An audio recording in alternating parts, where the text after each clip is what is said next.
तो माया का काम भ्रमित करना तो है ही। और टीवी पर विज्ञापन जैसे आपने देखा होगा कि 15 दिन में काले से गोरा, और माताएं बहनें भी कहती हैं, ए जी सुनते हो, बाजार जा रहे हो एक फेयर एंड लवली लेते आना, यानी क्रीम भी काले से गोरा बना रही है? तो सोने का हिरण होता है क्या भाई? सोचने की बात है, लेकिन ये एक भ्रम है।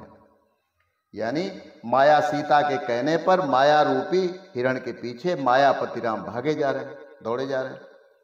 और इधर इस तन से यानी झोपड़ी से जैसे ही ज्ञान और वैराग यानी राम और लक्ष्मण जैसे ही बाहर निकले, वैसे ही माया का विकृत स्वरूप पाप यानी रावण वो झोपड़ी के बाहर आकर के खड़ा हो गया।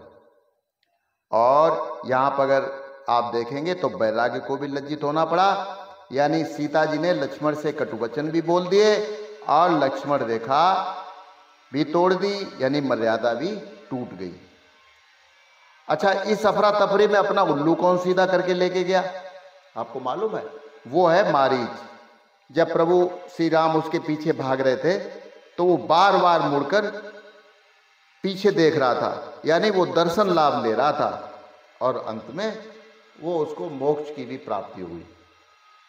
तो ये है सन्मुख होय जीव मोय जबहि, जन्म कोट यज्ञ नासै तबहि।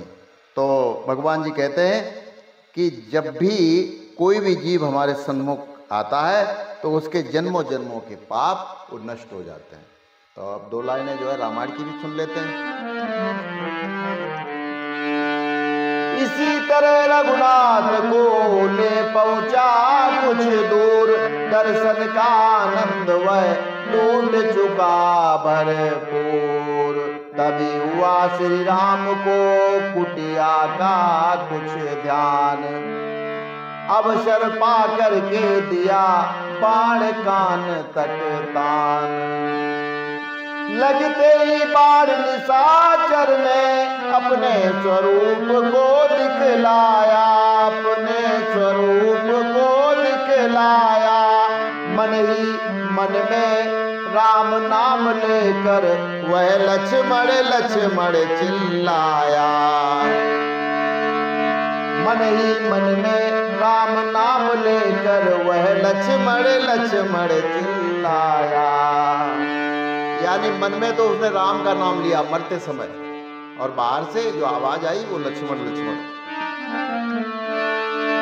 स्पष्ट सुना जब सीता ने वह आरत नाद निशाचर का, वह समझ नहीं पाई जाना ये शब्द उन्होंने रघुवर का।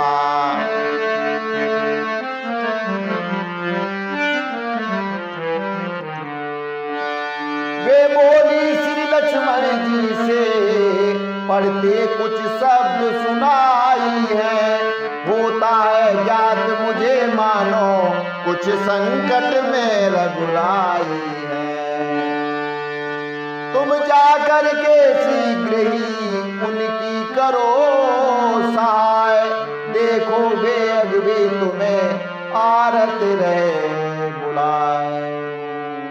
सुन शब्द लगे लक्ष्मण कहने, माता तुम तनिक अधीर न हो।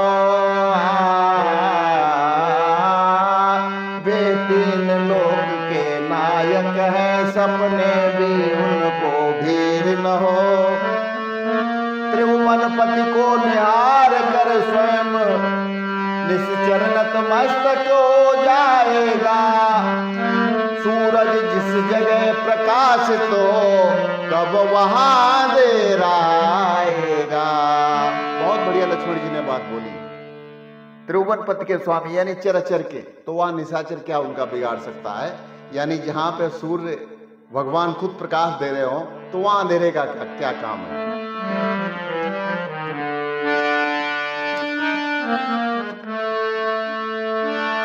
आए उन पर आपत्ति कोई मेरी न समझ में आता है, निश्चय कोई कपटी निश्चर माया अपनी दिखलाता है। ये सुन सीता ने कहे मर्म वचन गंभीर, जिनके सुनते ही हुए लक्ष्मण हृदय अधीर।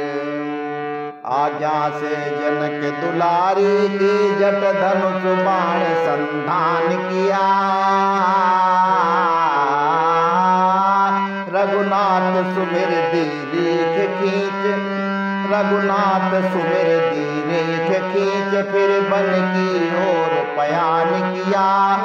लंका पति दशमुखी सी समय योगी का रूप बना करके, योगी का रूप बना करके भिक्षा याचना लगा करने सन्मुख सीता के आकर के। भिक्षा दे कुछ संत को, भरा रहे भंडार तेरा, भरा रहे भंडार। ये योगी आते नहीं देवी बारंबार।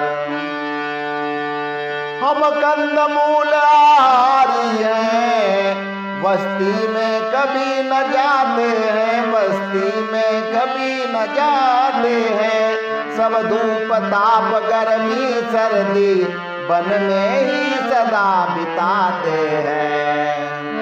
सब धूप ताप गर्मी सर्दी वन में ही सदा बिताते हैं।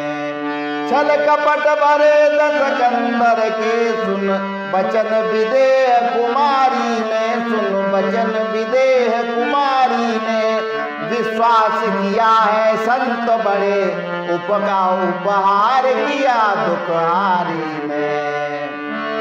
विश्वास किया है संत बड़े, उपकार किया दुखियारी ने। ले कंदमूल भिक्षा लाई देने योगी को आदर से। लो भिक्षा बोली है बाबा, वह खिंची रेख के अंदर से। गया निकट दस कंदर तो जलने लगा शरीर। सीता से कहने लगा मन ही मन धर धीर। हे देवी देना हो तो दो, मत इस प्रकार से बहकाओ, मत इस प्रकार से बहकाओ। सत्कार अगर कुछ करना है तो रेखा के बाहर आओ। सत्कार अगर कुछ करना है तो रेखा से बाहर आओ। हम वनवासी योगी माई क्या बंधी हुई भिक्षा लेंगे। तेरी भिक्षा लेने को क्या हम अपना नियम मिटा देंगे। ऐसा कर कह योगी रावण कुछ पीछे हटे चुपचाप हुआ। यह सुनकर जनक दुलारी को मन ही मन बड़ा प्रताप हुआ। यह सुनकर जनक दुलारी को मन ही मन पश्चाताप हुआ। सोचा जिनके घर पर आकर हो विमुख अतिथि जन जाते हैं, हो विमुख अतिथि जन जाते हैं। उन गृहस्थियों के पुण्य कर्म मिट जाते, पाप कमाते हैं।